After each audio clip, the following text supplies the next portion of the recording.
para sa lahat ng bansa. Liwanag na nagmumula sa bayan mong di nakila.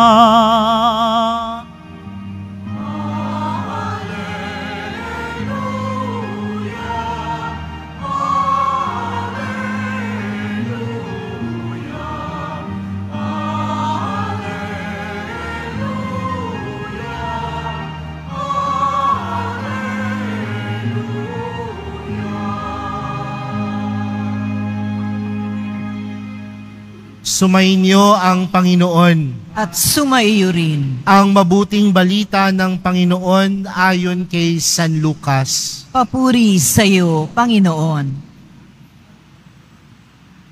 Nang dumating ang araw ng paglilinis sa kanila ayon sa kautusan ni Moises, si Jesus ay dinala ng kanyang mga magulang sa Jerusalem upang iharap sa Panginoon, sapagkat ayon sa kautusan, ang bawat panganay na lalaki ay nakatalaga sa Panginoon. At naghandog sila ayon sa hinihingi ng kautusan ng Panginoon. Mag-asawang bato-bato o 2 inakay na kalapati. May isang tao noon sa Jerusalem, ang pangalay Simeon. Matapat at malapit sa Diyos ang lalaking ito, at naghihintay sa katubusan ng Israel. Sumasa kanya ang Espiritu Santo na nagpapahayag sa kanya na hindi siya mamamatay hanggat hindi niya nakikita ang Mesiyas na ipinangako ng Panginoon. Sa patnubay ng Espiritu, pumasok siya sa templo at nang dalhin doon ng kanyang mga magulang ang sanggol na si Jesus, upang gawin ang hinihingi ng kautusan, siya'y kinalong ni Simeon. Ito'y nagpuri sa Diyos na ang wika, "Kunin mo na, Panginoon, ang iyong abang alipin ayon sa iyong pangako. Yamang nakita na ng aking mga mata ang iyong pagliligtas na inihanda mo para sa lahat ng bansa. Liwanag itong tatanglaw sa mga hentil at magbibigay karangalan sa iyong bayang Israel." Mga kapatid, ang mabuting balita ng Panginoon. Pinupuri ka namin, Panginoong Hesukristo. Opo po ang lahat. Magandang gabi po sa inyong lahat. Atin pong papurihan ang ating mahal na pong Jesus Nazareno.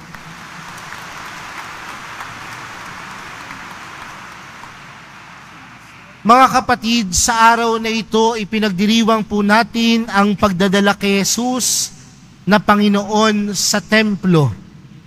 At alam po natin at napakinggan natin sa pasimula ng ating pagdiriwang, ngayon po ang ika-4 na pong araw, makalipas ang kapanganakan ni Jesus. 40 days after the birth of Jesus. At alam po natin ang kwento, mga kapatid. Dinala ni Maria at ni Jose si Jesus sa templo.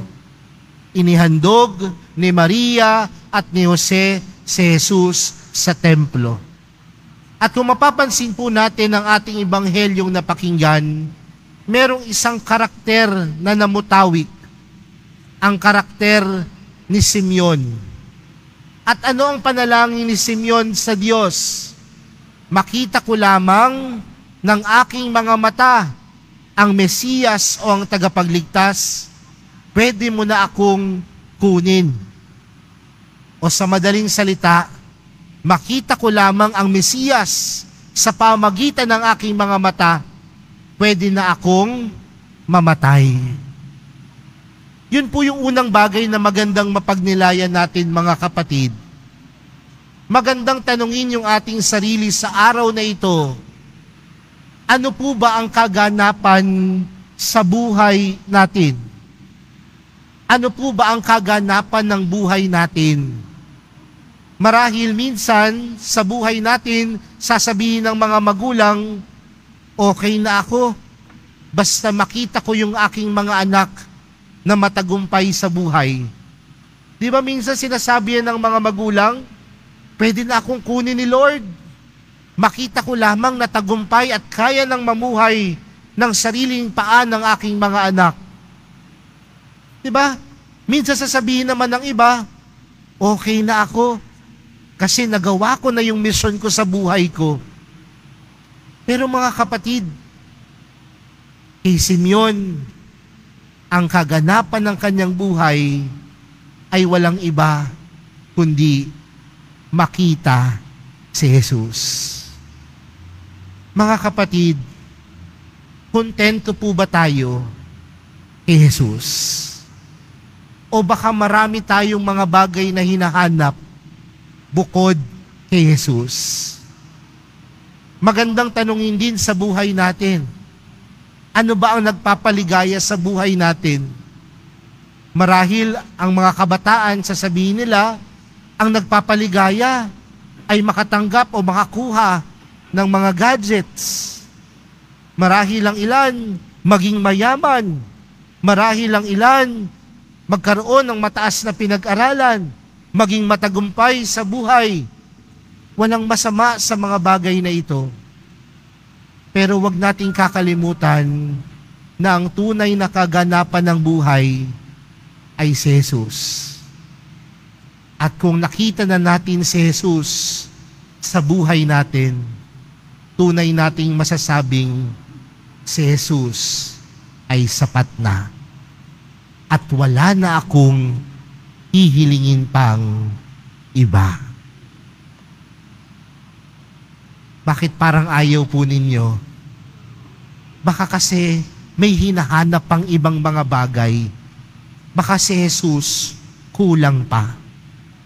Pero sa isang taong malalim ang pananampalataya, si Jesus, tunay na kaganapan ng buhay. Dahil si Jesus, sapat na. Pangalawa, ang Diyos tapat sa kanyang pangako.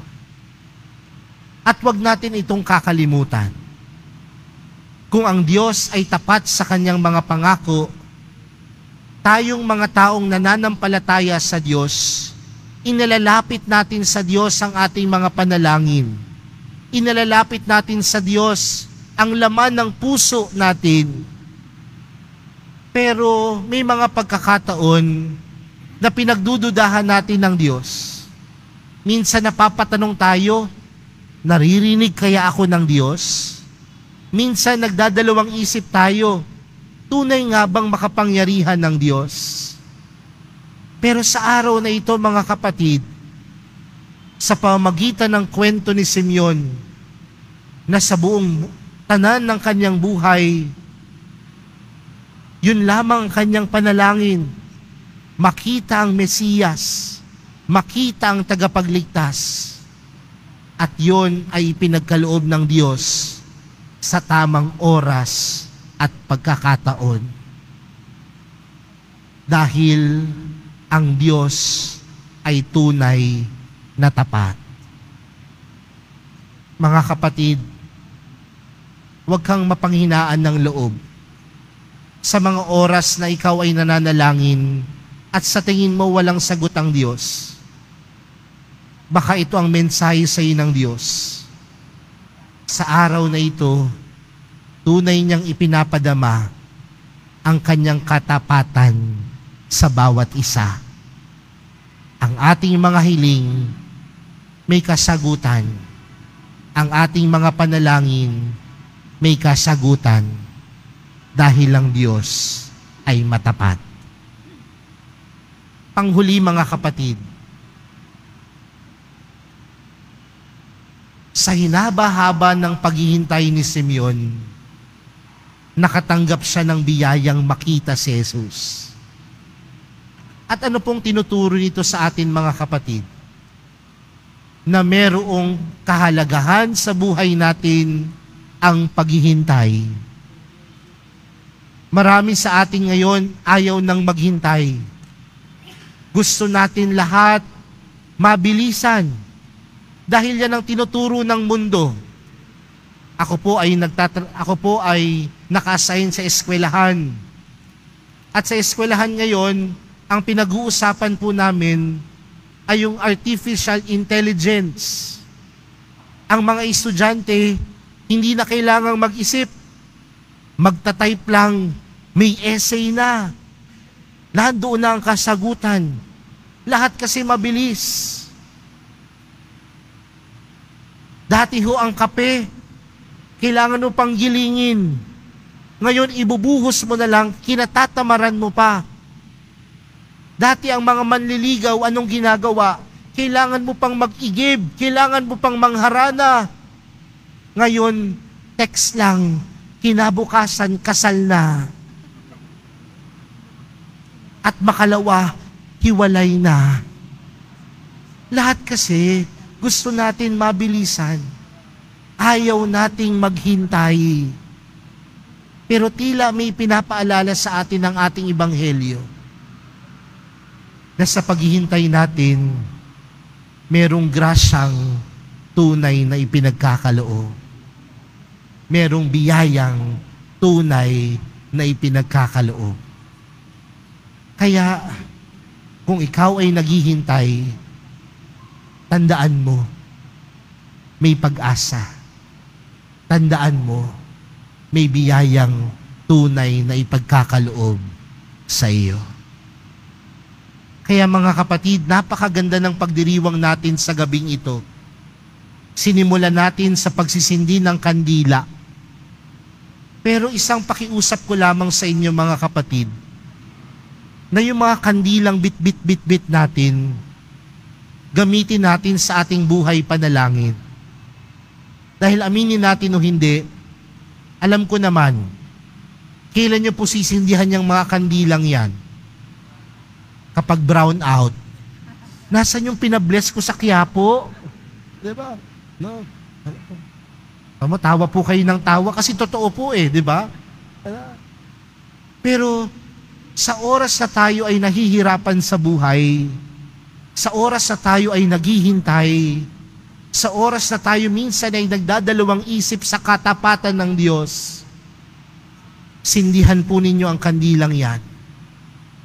Dahil yung mga kadiliman sa puso at isipan natin, sa tulong ni Jesus na nagbibigay liwanag, matatagpuan natin ang kabutihan at pagmamahal ng mahal na pong Jesus Nazareno.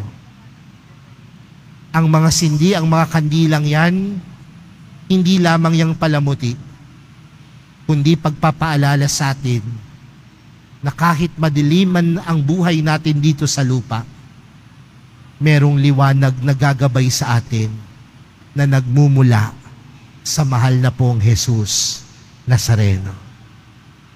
Kaya mga kapatid, sa pagpapatuloy po ng ating banal na misa para sa araw na ito, nawa, gabayan tayo ng Panginoon, gabayan tayo ni Jesus, na ang kaganapan ng buhay, walang iba, kundi si Jesus. At kung siya ang kaganapan ng ating buhay, mapagtatanto natin na siya ay mananatiling tapat.